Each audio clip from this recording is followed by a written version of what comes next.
Good afternoon and good morning, everyone. Welcome to our monthly advisor webinar from SI Wealth. My name is Ted Bader, president of SI Wealth, and I wanted just to take a few minutes to highlight a couple things before I put it over to our PMs to talk about some of the portfolios and current situations. We do have a lot of new people on our webinar today, so I'm just going to kind of highlight a bit of groundkeeping stuff. We do a very small survey at the end of the webinar.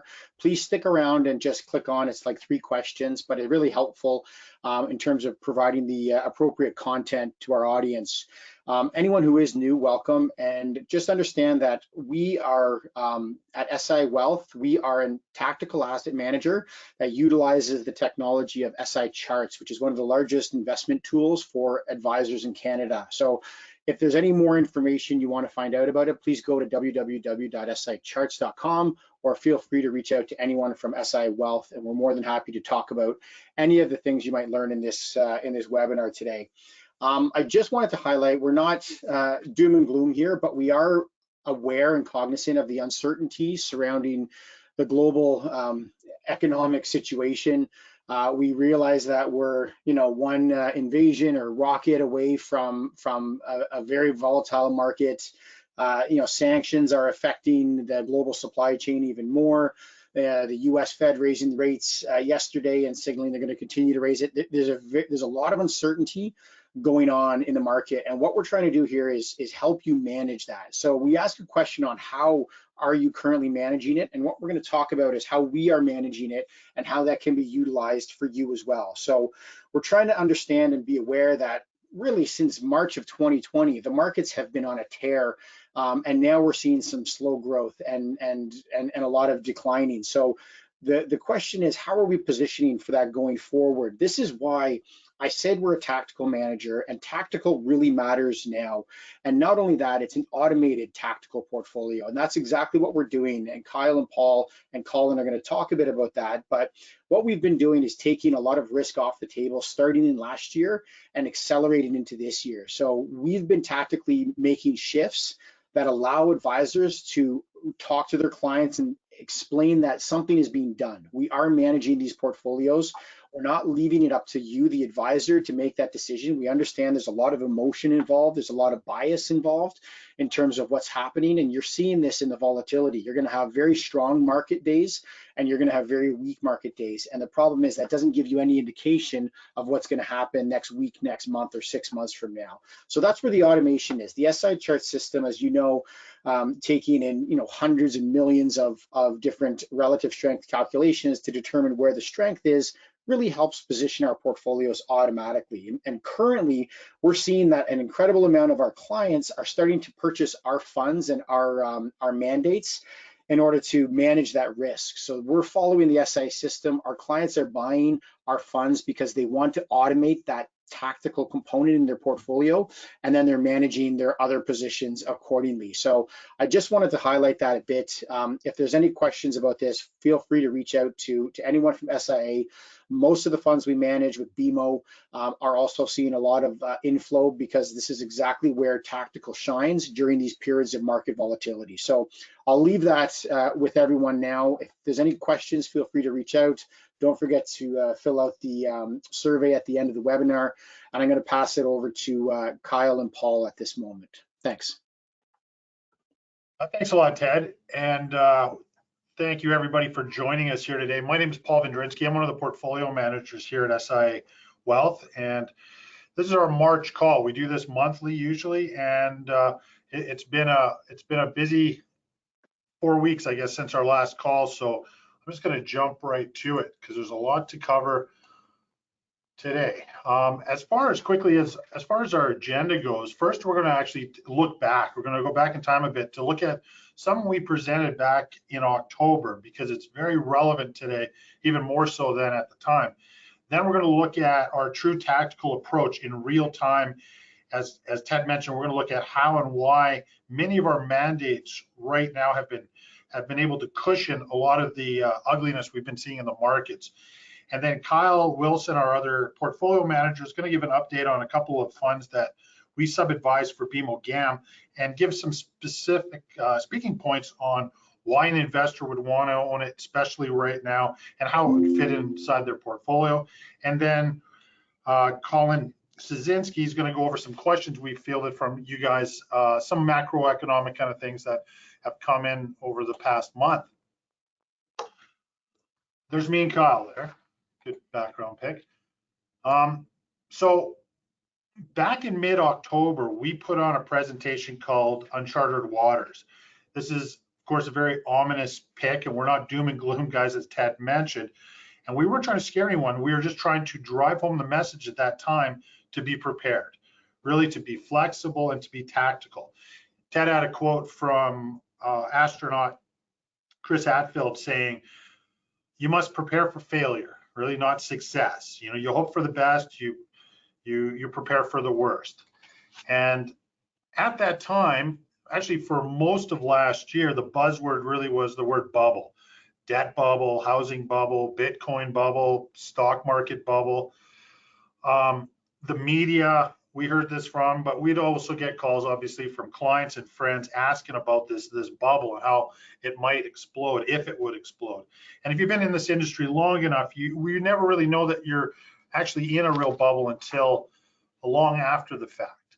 But the discussion at that time went to what potential influences or events could cause a pop or at least trigger a sell-off, especially after such a strong period, basically from March 2020, it was straight up. I brought this back because it's even more relevant today than back in October. The point at the time wasn't to predict anything, but it was able to give you information on how you might be able to adjust, because some of these things are happening in real time now. We mentioned global conflict, potential armed conflict, which is happening. We talked about the worry about inflation. It's even worse now than it was in October. And the discussion on interest rates, if you heard the FOMC yesterday, it's looking full bore. So these are definitely topical things right now again. So something we actually discussed on our January and also our February call of this year was a disconnect we started noticing in mid-2020. We used at the time the iceberg analogy to kind of describe the state of US equities. And beginning in May, there was a performance divergence between US large and small cap.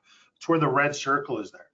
In fact, if you remember, and this was all over the news, that even within the US large cap indices, it was only a handful of names that were really soaring to those new highs, where the majority of names were either flat or some negative. And these few pushed the indices higher. What we were seeing was a breadth issue. The overall market wasn't as healthy as some of these names were showing us, hence the iceberg analogy. What this meant to us from a portfolio management, as far as how we invested, was that there really wasn't enough opportunities or good stuff out there, hence the accumulation of cash in our portfolios. So this aligns with our true tactical approach. For those new to this, if you're not familiar with our methodology or how we analyze markets, we have a proprietary evaluation tool that looks at all asset classes and compares them to one another on a relative strength basis to see where we're seeing relative weakness or relative strength to align ourselves. And we do this on the micro for individual names too.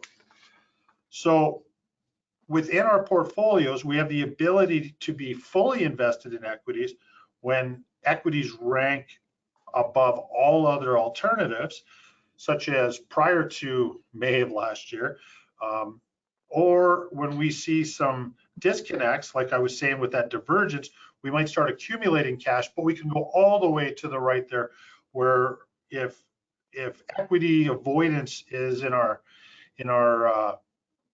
indicators, we will completely remove ourselves from equity markets completely. And this actually makes us very unique versus the 100% invested, 100% all the time in some kind of equity benchmark you're following. So here's a snapshot of the equity markets year to date.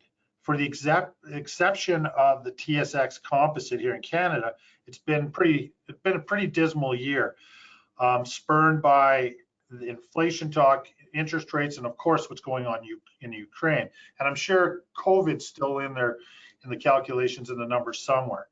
As I mentioned, coming into 2021, we had already accumulated some cash to the tune of about 25%, depending on the portfolio. Now, this is a comparison chart of the S&P 500 index versus an internal cash proxy that we have. Now, you can see the strong uptrend that began in mid-2020, and it looks like after peaking in January of this year, we've seen a fundamental shift here. There has been a change. Now, this is just a visual to show you the US index, for example, and how it's underperforming cash. So this is actually showing flight to cash away from equities. Again, if you're new to point and figure charts and our approach, definitely reach out to us. But this is just a visual where we look at longer term trends of one asset class versus another. So as I mentioned, we went into the start of the year at about 25% cash. If you've received our commentary for the month of February, you'll see that we've moved to a higher cash weighting as shown on this slide. And excuse me.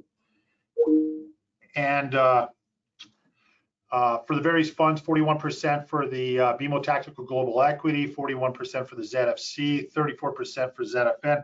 But since then, and over what it's about 3 weeks now, we've actually accumulated a fair bit more. So depending on the portfolio that you're looking at, right now we're sitting at around 55 to 70% cash in these portfolios. So remember that the uncharted waters picture. Our tactical shift to cash has really helped. It was really our safety net, especially over the past month or so. But this wasn't something that just happened in the last month. This was an accumulation since May, essentially. So what do we own? You might ask, since there's not a lot of opportunities, we're getting those questions. What do you hold? What do you own?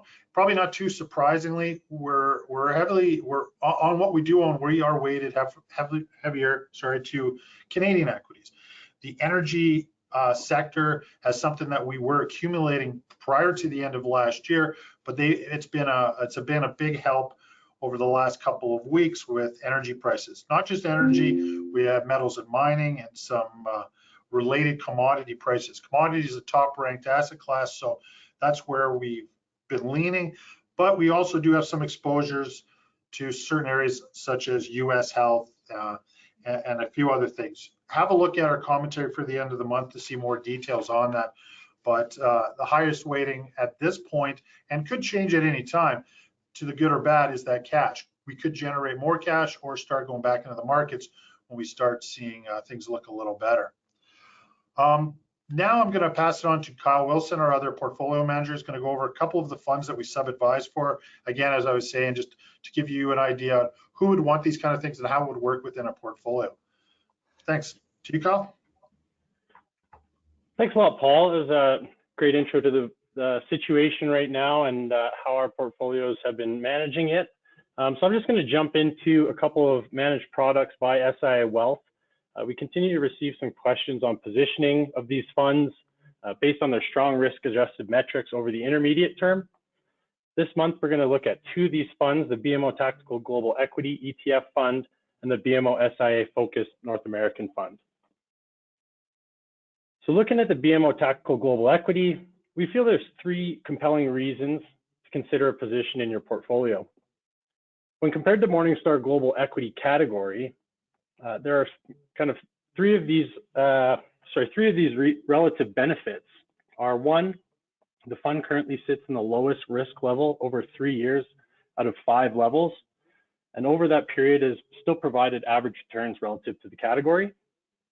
Given those lower risk levels, the fund has achieved higher risk-adjusted returns on average, as measured by Sharpe ratio and alpha. Both of these metrics determine excess return given a level of risk. Sharpe ratio, as many of you know, compares to standard deviation, and alpha, as measured by Morningstar, is excess return for a given level of beta. So that's your beta is your risk relative to the index. And the third is an improved downside capture relative to the category, while also generating a net positive total capture return. What that really means is that when the portfolio doesn't go down as much in a down period, you don't need it to go up as much in order to get back to even. And the total capture ratio of this fund is 1.04 compared to the category average of 0.9. Going back to the Sharpe ratio, the Sharpe ratio has been 0.8 versus the category average of 0.7, so slightly higher, and it's generated a positive alpha of 0.83 versus a negative alpha on average for the category. So as Paul mentioned, at the end of the month, you've got 41% cash. However, right now, just with what's happened here this month, that is now at about 56%. We think this is a really compelling story and to add to your portfolios. And here's the data that supports those comments on the last slide. Just highlighting year-to-date returns at the end of the month, the portfolio is down just less than 4%, while the category was down just over 8%, so about a little over 4% outperformance, and a drawdown of just less than half of the average. Now we're going to turn over to the BMO SIA Focused North American Fund. The story is very similar with this one when compared to the North American equity category. This fund sits in the second lowest risk bucket out of the 5 levels, and over 3 years still provided average returns. And given those risk levels, the fund has achieved higher risk-adjusted returns when looking at Sharpe ratio of 0.71 versus 0.67, and positive alpha generated of 0.3 versus the category of minus 3.97. The downside and upside capture ratios are also compelling for this fund. Lower drawdowns than the category average, as well as a positive total capture ratio of 1.08, whereas the category is 0.83.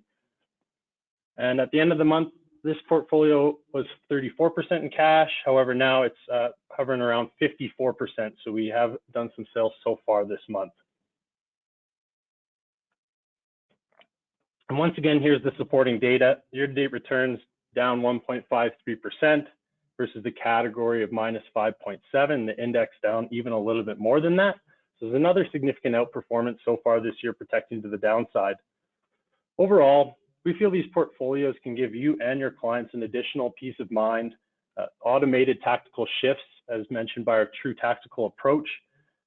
And you know, what's being witnessed right now in these times of uncertainty, these are actually really good portfolio diversifiers and complement your risk assets very well, and allows you to actually take a little bit more risk in your other holdings, because these actually de-risk the portfolio a little bit in those times of uncertainty, and gives you that automated tactical shifts.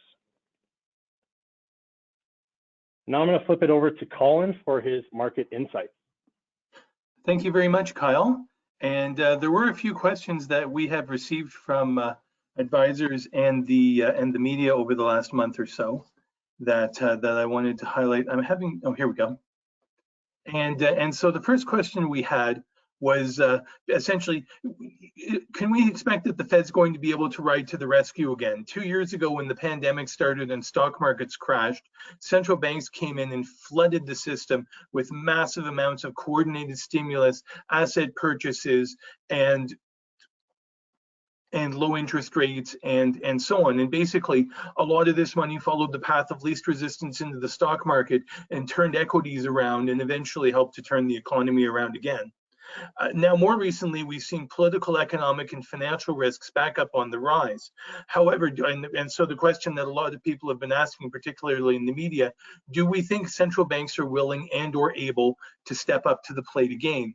And that's a really great question. There's a lot of current geopolitical and financial risks out there. So the war in the Ukraine, it could expand, and it could get worse, it could get better. We don't really know. Tensions with Iran could increase or decrease as nuclear talks on the new nuclear deal continue. If they get one, that would mean increased supply into the oil market. So that could have a significant impact on commodities. What about the global banking system and supply chains? There's been new sanctions against Russia and or other countries that have involved things like freezing them out of the financial system.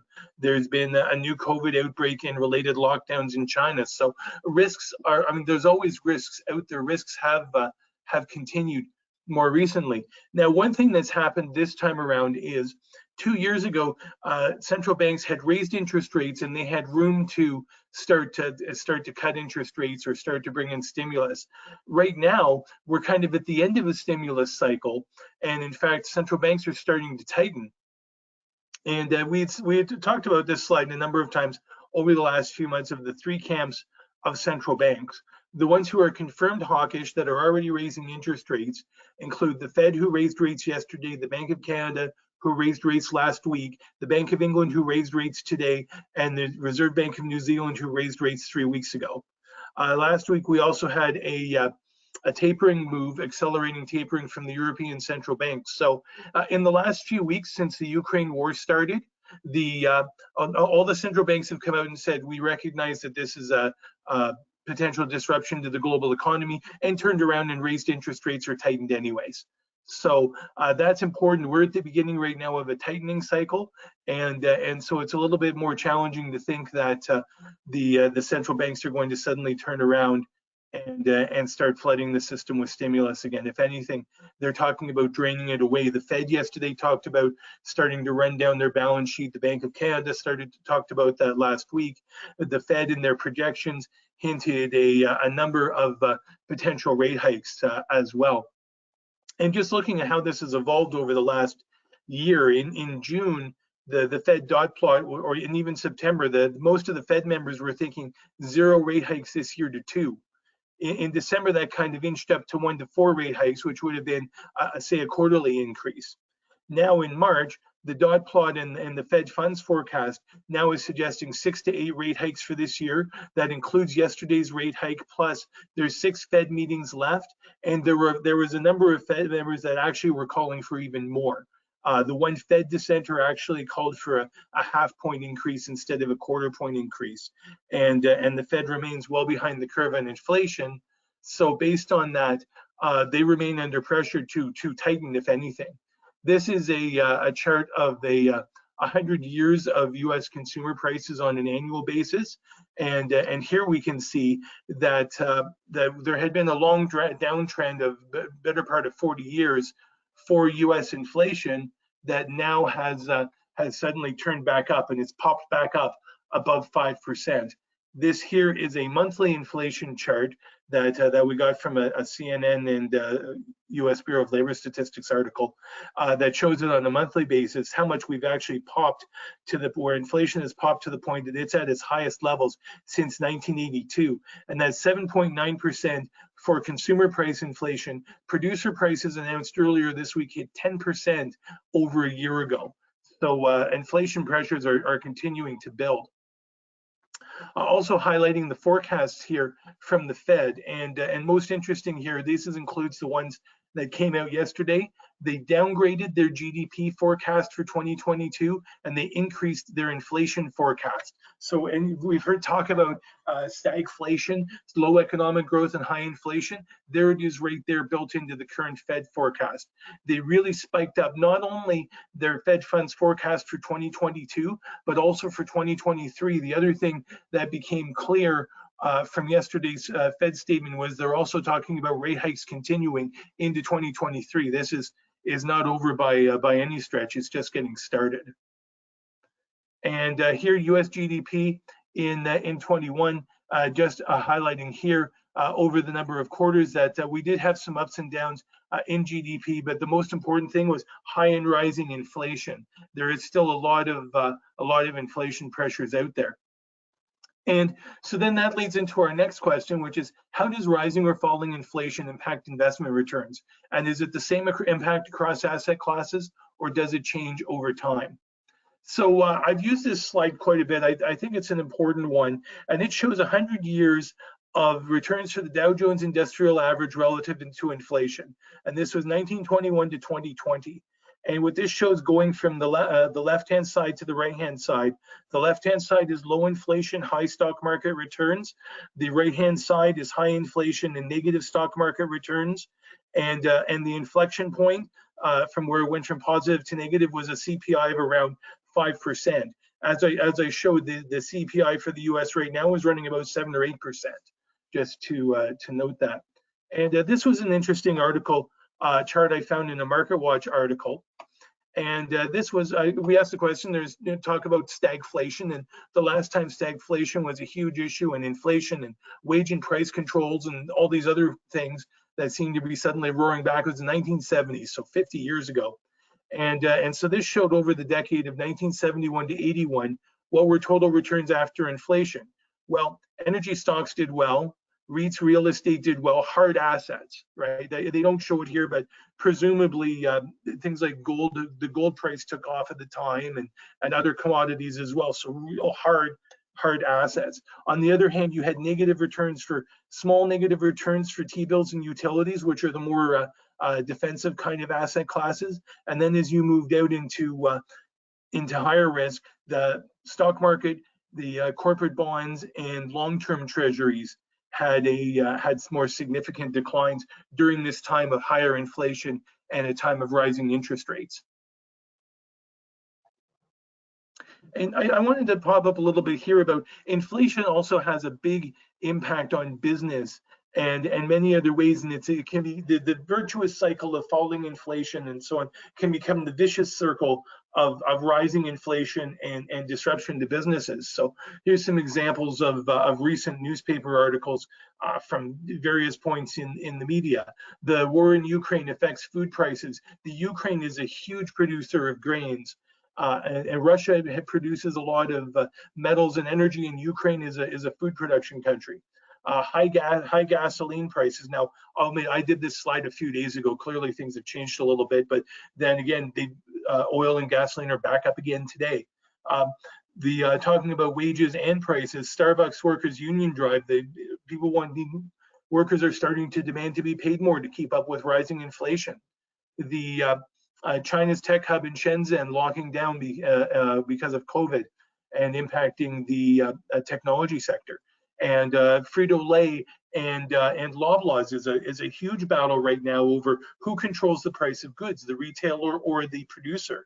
And so that's a big battle, and we may start to see more and more in that. For the last number of decades, Walmart in particular has been the one calling the shots on prices, and that may change. It looks like some companies are starting to fight back, so something to keep an eye on there. And if they succeed, that could mean higher prices. And the last question we had from people was, well, what if conditions change? What if market conditions change again? Things are changing all the time. What if things get worse? But what if things get better? And we've seen a huge amounts of swings in investor sentiment and capital flows, both within asset classes, different sectors outperforming others, and between asset classes. Paul noted that commodities have been particularly strong, but that slide I showed from the 70s showed substantial differences in performance between asset classes, and even between short-term bonds and long-term bonds, or different kinds of stocks. And so over the last few months, generally speaking, markets seem to have gone more defensive. But what if we have another abrupt change? And I had seen this article last week in Forbes, and what they were trying to say here was, well, markets have been slammed really badly in the first 2 months of the year, and out of the last 80 odd years, this was 2022 is one of the worst starts to a calendar year ever, with only a handful of years starting off worse. And in some of those cases, the markets came roaring back, like 2009 and 1933. On the other hand, 2008, the market kept on going down. And in 2020, of course, there was the massive stimulus, and the market came roaring right back from a rough start. But what's most important here for us at SIA and for tactical managers everywhere, we can't stand here today and predict and say which way the market's going to go from now till the end of the year. But what we can tell you is that our strategies and our tactical approach to markets mean we are ready for any change. Anything that happens as we see changes in capital flows, as we see changes in market performance, we are ready to remain defensive, to become more defensive, to turn around and go back into the markets. But we are ready, and we have rules and processes in place that are automatic, that are based on capital flows and research, to be able to take advantage of the changes as they come. So what if market conditions change again? I go back to this this famous quote that usually is attributed to John Maynard Keynes, but also to others. When the facts change, I change. What do you do?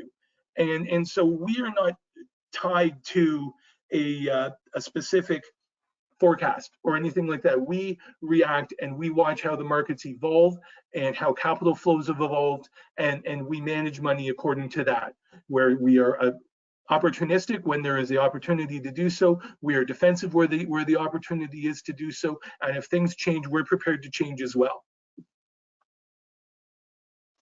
So at that point, I will, we're just going to conclude here. We'll ask everyone to, if you have any questions about today's presentation, please send them to sales@siawm.com. Every month we address some of the most asked questions we receive from investment advisors and from journalists. I'll also remind everyone at this point that we do have a poll that we would like everyone to answer. It's only 3 questions, should just take a couple of minutes. It's the one that Ted highlighted at the top of this presentation, so we'll encourage everyone to take part in that. These are our fund codes and sales information for the BMO Global Asset Management funds that SIA Wealth is a sub-advisor for. And of course, this is our disclaimer as well. So that concludes today's presentation. We thank you all very much for joining us. Again, we do encourage everyone to take part in the poll. Thank you very much for your time, and also we hope you will join us again for our update next month.